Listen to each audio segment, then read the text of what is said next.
So good morning friends. तो आज 17 मार्च 2023 की क्या है इंपॉर्टेंट करंट अफेयर, चलिए विस्तार से पढ़ते हैं। पहली न्यूज़ आपकी स्क्रीन पर दिख रही है। लेफ्टिनेंट जनरल दलजीत सिंह ने सेना के शीर्ष चिकित्सक के रूप में कार्यभार संभाला है। तो लेफ्टिनेंट जनरल दलजीत सिंह ने भारत के सबसे वरिष्ठ सैन्य चिकित्सक, सशस्त्र बल चिकित्सा सेवा के महानिदेशक के रूप में पदभार संभाला है। शीर्ष पद पर पदोन्नत होने से पहले सिंह की बात करें तो महानिदेशक चिकित्सा सेवा के रूप में कार्यरत थे। उन्हें नवंबर 2021 में राष्ट्रपति के मानद सर्जन के रूप में नियुक्त किया गया था। तो यह है आज की पहली news. Lieutenant general Daljit Singh ने सेना के शीर्ष चिकित्सक के रूप में पदभार संभाला है। बात करें भारतीय सेना की यानी इंडियन आर्मी, इसके कौन है प्रमुख, कमेंट कॉलम में जाकर आंसर करिए। इंडियन आर्मी डे कब मनाते हैं? तो 15 जनवरी को इंडियन आर्मी डे मनाते हैं। नेवी डे कब मनाते हैं? तो 4 दिसंबर को मनाते हैं। और इंडियन एयरफोर्स डे कब मनाते हैं? तो 8 अक्टूबर को मनाते हैं। इंडियन एयरफोर्स के प्रमुख कौन है? तो ये विवेक राम चौधरी हैं। इसके अलावा नेवी के प्रमुख कौन है? इनकी बात करें तो ये हैं आर हरि कुमार। और आर्मी के प्रमुख कौन है, ये मैंने आपको बताने के लिए कहा है। तो कमेंट कॉलम में जाके जल्दी से आंसर करें। बढ़ेंगे फिलहाल आगे और जानेंगे कुछ और इम्पॉर्टेंट पॉइंट्स के बारे में। अगली न्यूज़ है, मई 2023 में लॉन्च होगा गगनयान का पहला ऑर्बिट मिशन। आइए डिटेल न्यूज़ को पढ़ते हैं। तो भारत के पहले मानव अंतरिक्ष यान गगनयान के लिए 4 ऑर्बिट मिशनों में से पहला 2023 के मई में लॉन्च किया जाएगा। पहला परीक्षण वाहन मिशन TVD-1 मई 2023 में लॉन्च होगा। इसके बाद दूसरा परीक्षण वाहन TVD-2 मिशन और गगनयान का पहला मानव रहित मिशन 2024 की पहली तिमाही में लॉन्च किया जाएगा।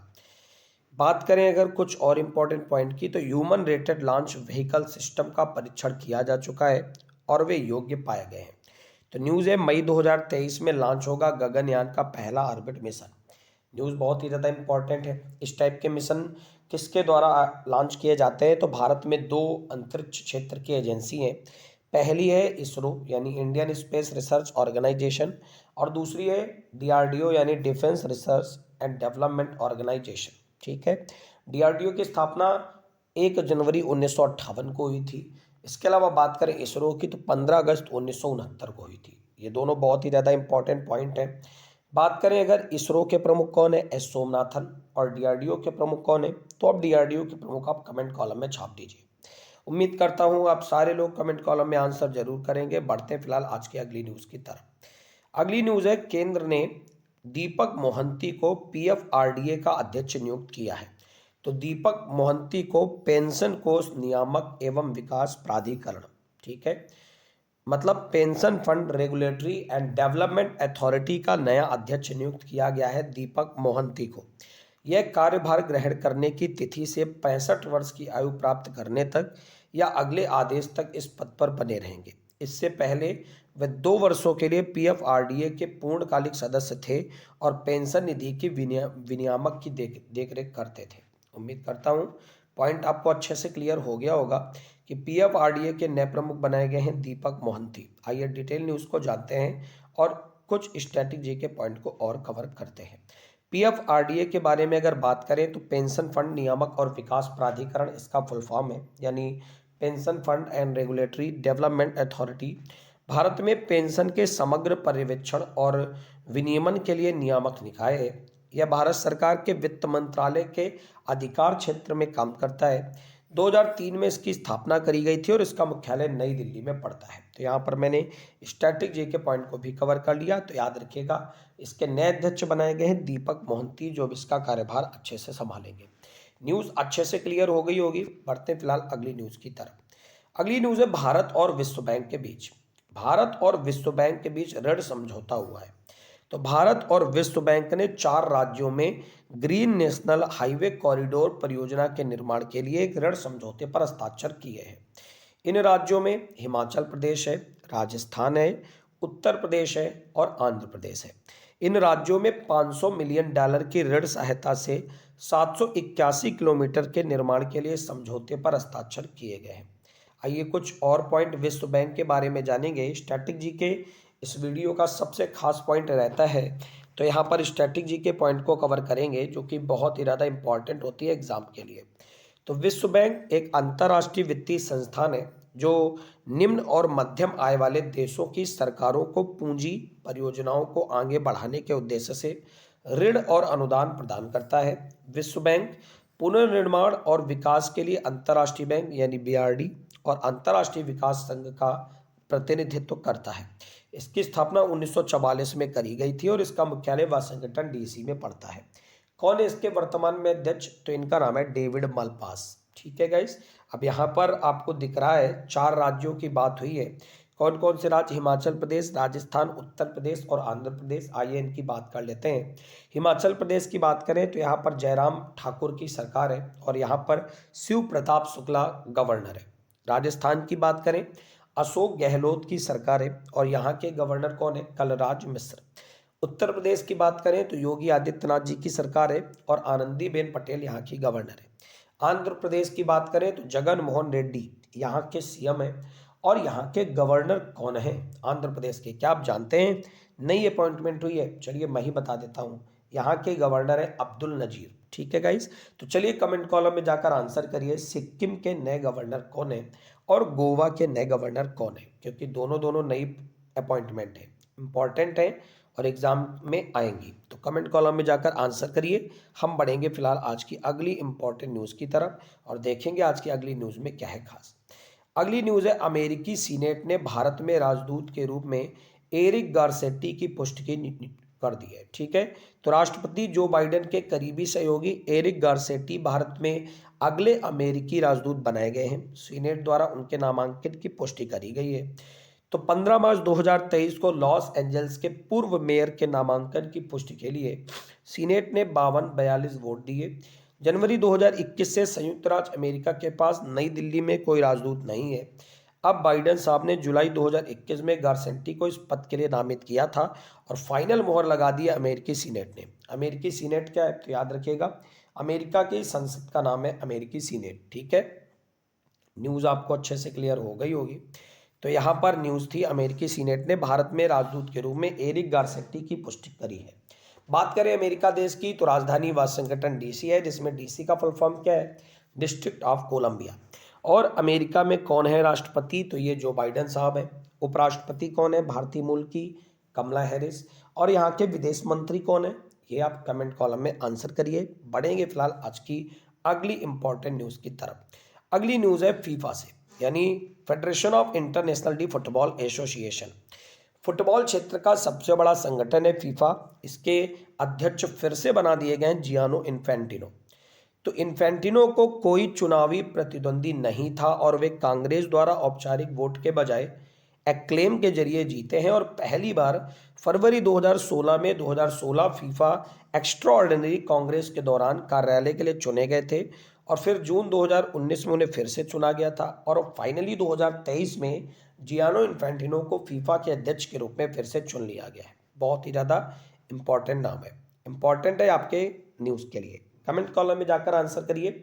फीफा का वर्ल्ड कप जो 2022 के अंदर खेला गया था, कौन सी टीम जीती थी? आपको याद होगा, चलिए मैं बता देता हूं। इसको जीता था अर्जेंटीना ने। किस एक देश को हराया था? फ्रांस को। अब आप ये बताइए, गोल्डन बूट और गोल्डन बॉल का अवार्ड किस एक खिलाड़ी ने जीता था? पढ़ते हैं फिलहाल अगली न्यूज़ की तरफ। अगली न्यूज़ है इंपॉर्टेंट अपॉइंटमेंट से। रवि चौधरी बने हैं अमेरिकी वायुसेना के सहायक सचिव। तो संयुक्त राज्य अमेरिका की सीनेट ने भारतीय मूल के रवि चौधरी को ऊर्जा प्रतिष्ठान और पर्यावरण के लिए वायुसेना के सहायक सचिव के रूप में नियुक्त करने की पुष्टि करी है। चौधरी साहब वायुसेना के सहायक सचिव के रूप में सेवा देने वाले पहले भारतीय अमेरिकी बने हैं। चौधरी साहब ने 1993 और 2015 के बीच एक एक्टिव ड्यूटी वायुसेना पायलट के रूप में कार्य किया हुआ है। अफगानिस्तान और इराक में कई युद्ध अभियानों का संचालन भी किया है। तो याद रखिएगा नाम रवि चौधरी। यहाँ पर 3 देशों का उल्लेख हुआ है, जिसमें अमेरिका के बारे में मैं आपको पहले ही बता चुका हूँ। अफगानिस्तान की बात करें तो इसकी राजधानी काबुल है। इराक की राजधानी बात करें तो इसकी राजधानी है बगदाद। ठीक है, बढ़ते हैं फिलहाल आज की अगली इंपॉर्टेंट न्यूज़ की तरफ। अगली न्यूज़ है बजट से। आपको याद होगा 1 फरवरी को बजट पेश किया जाता है देश का, तो अब राज्य सरकारों द्वारा बजट पेश किया जा रहा है। पहले देश द्वारा बजट पेश किया जाता है, उसके बाद राज्य सरकार अपना अपना बजट पेश करती है। वैसे इंपॉर्टेंट ज़्यादा बजट देश का ही होता है, लेकिन आप एग्जाम देने जा रहे हैं तो आपको कम से कम राज्यों का बजट वन लाइनर फॉर्म में तो लर्न होना ही चाहिए। आइए जान लेते हैं। तो उत्तराखंड सरकार ने 77,407.08 करोड़ रुपए का बजट पेश किया है। शिक्षा और युवा कल्याण के लिए 10,459.55 करोड़ रुपए आवंटित किए हैं, जो कि वहां का सबसे बड़ा आवंटन रहा है। बजट में 4,309.55 करोड़ रुपए का राजस्व अधिशेष है। कुल बजट व्यय में पिछले वित्तीय वर्ष की तुलना में 18.05% की वृद्धि करी गई है। क्या क्या याद रखना पड़ेगा, मैंने वही इंपॉर्टेंट फैक्ट इसमें लिए हैं जो आपके एग्जाम में आएंगे। तो याद रखिएगा, उत्तराखंड सरकार ने 77,407.08 करोड़ रुपए का तो बजट पेश किया है और पिछले वित्तीय वर्ष की तुलना में लगभग 18% की वृद्धि दर्ज करी है। ये 2 पॉइंट तो आपको याद रखने हैं। उत्तराखंड की बात करें, पुष्कर सिंह धामी की सरकार है, गुरमीत सिंह यहाँ के राज्यपाल है। यहाँ की कैपिटल की बात करें, देहरादून और गैरसैंण, ये 2 कैपिटल हैं। बढ़ते फिलहाल आज की अगली इंपॉर्टेंट न्यूज़ की तरफ। अगली न्यूज़ फिर से इसी से है, यानी बजट से है। तो असम से, असम के वित्त मंत्री अजंता नियोग ने 2023-24 के लिए वहाँ का बजट पेश किया है। तो याद रखिएगा, प्रदेश में मुख्यमंत्री आयुष्मान असम योजना शुरू करी जाएगी। इस बजट में ये कहा गया है। यह योजना 27 लाख परिवारों को 5 लाख रुपए के कैशलेस उपचार का लाभ उठाने में सक्षम बनाएगी, जिससे ये देश की सबसे बड़ी स्वास्थ्य बीमा योजना बन जाएगी। इसलिए और ज़्यादा इंपॉर्टेंट है। तो जहाँ पर जो फैक्ट ज़्यादा इंपॉर्टेंट है, मैं वही फैक्ट आपको बताऊंगा। इधर उधर के ज़्यादा फैक्ट को याद करने से कोई फायदा नहीं है। पढ़ना वो है जो एग्जाम में आएगा, ठीक है। तो असम के वित्त मंत्री अजंता नियोग ने बजट पेश किया और इस बजट में एक इंपॉर्टेंट योजना शुरू करी जाएगी जो देश की सबसे बड़ी योजना कहलाएगी। क्या नाम है? मुख्यमंत्री आयुष्मान असम योजना। और 27 लाख परिवारों को 5 लाख रुपए के कैशलेस उपचार का लाभ उठाने में सक्षम बनाएगी और यह देश की सबसे बड़ी स्वास्थ्य बीमा योजना भी बन जाएगी। जैसे आपको पता है, आयुष्मान कार्ड योजना हमारे उत्तर प्रदेश में चल रही है, ठीक है। असम की बात करें तो यहाँ के सीएम साहब कौन है? हेमंता बिस्वा शर्मा। और यहाँ के गवर्नर कौन है? तो गुलाब चंद्र कटारिया, जो कि नए अभी अभी बने थे। न्यूज़ क्लियर हो गई होगी। बढ़ते फिलहाल आज की अगली न्यूज़ की तरफ। अगली न्यूज़ है इंपॉर्टेंट डे से, राष्ट्रीय टीकाकरण दिवस, जो कि 16 मार्च को मनाया गया। तो पृथ्वी ग्रह से पोलियो के उन्मूलन के लिए जागरूकता बढ़ाने के लिए हर साल 16 मार्च को भारत में राष्ट्रीय टीकाकरण दिवस मनाया जाता है। पहली बार 16 मार्च 1995 को देखा गया था, जब ओरल पोलियो वैक्सीन की पहली खुराक दी गई थी। 1978 में एक उन्नत कार्यक्रम शुरू किया गया था, जिसमें टाइफाइड और डीपीटी टीकाकरण, यानी डिप्थीरिया, पर्टुसिस और टेटनस शामिल थे। तो याद रखिएगा, राष्ट्रीय टीकाकरण दिवस बहुत ही ज़्यादा इंपॉर्टेंट है। बढ़ते फिलहाल आज की अगली न्यूज़ की तरफ, लेकिन उससे पहले आपसे क्वेश्चन आएगा, ये बताइए पोलियो वैक्सीन टीकाकरण की खोज किसके द्वारा करी गई थी। बढ़ते फिलहाल आज की अगली न्यूज़ की तरफ। आज की अगली न्यूज़ है, जोधपुर में संपन्न हुआ संयुक्त भारत सिंगापुर अभ्यास बोल्ड कुरुक्षेत्र। तो सिंगापुर सेना और भारतीय सेना ने भारत के जोधपुर सैन्य स्टेशन में 6 से 13 मार्च 2023 तक द्विपक्षीय अभ्यास बोल्ड कुरुक्षेत्र के 13वें संस्करण में भाग लिया है। अभ्यासों की श्रृंखला में पहली बार दोनों देशों की सेनाओं ने एक कमांड पोस्ट अभ्यास में भाग लिया, जिसमें बटालियन और ब्रिगेड स्तर की योजना इकाइयां और कंप्यूटर वायर गेमिंग शामिल थे। न्यूज़ बहुत ही ज़्यादा इंपॉर्टेंट है। भारत और सिंगापुर के बीच युद्ध अभ्यास बोल्ड कुरुक्षेत्र का किया गया है आयोजन। बात करें भारत और सिंगापुर के बीच एक और युद्ध अभ्यास आयोजित किया जाता है, जिसका नाम है सिम्बेक्स, ठीक है। तो फिर स्लीनेक्स किसके किसके बीच होता है? भारत और श्रीलंका के बीच। आपने अगर युद्ध अभ्यास नहीं देखे ना, तो मेरे सक्सेस सीरीज की प्लेलिस्ट में जाइए, वीडियो के डिस्क्रिप्शन में लिंक दिया गया हुआ है। वहां पर एक एक युद्ध क्षेत्र के बारे में मैंने डिस्कस किया हुआ है, बहुत ही ज़्यादा इंपॉर्टेंट है, जाकर जरूर देखिए। बढ़ते हैं सिंगापुर के बारे में कुछ इंपॉर्टेंट फैक्ट जानते हैं। समुद्री दक्षिण पूर्व एशिया में एक संप्रभु द्वीप देश और शहर राज्य है। यह एक मुख्य द्वीप 63 उपग्रह द्वीपों और द्वीपों से बना है।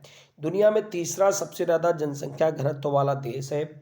1959 में सिंगापुर ने स्वशासन प्राप्त किया और 1963 में मलेशिया के नए संघ का हिस्सा बन गया। जनसंख्या लगभग 54.5 लाख है। राष्ट्रपति हलीमा याकूब है और प्रधानमंत्री सीली युंग है। बढ़ते हैं फिलहाल आज की आखिरी इंपॉर्टेंट न्यूज़ की तरफ। अगली न्यूज़ है फ्रेडी चक्रवात से। फ्रेडी चक्रवात जो कि बहुत ही खतरनाक तरीके से आया हुआ है।